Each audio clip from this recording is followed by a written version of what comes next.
न यावत् पुमानाथ पादारविन्दम् भजन्ति ह लोके परे वा नराणाम् न तावत् सुखं शान्ति सन्तापनाशम्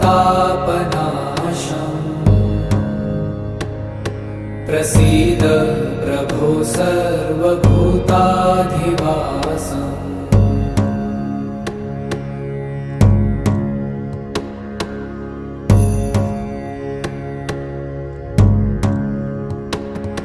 न जानामि योगं जपं नैव पूजा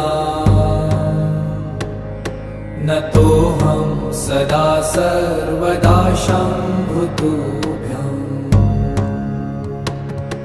जरा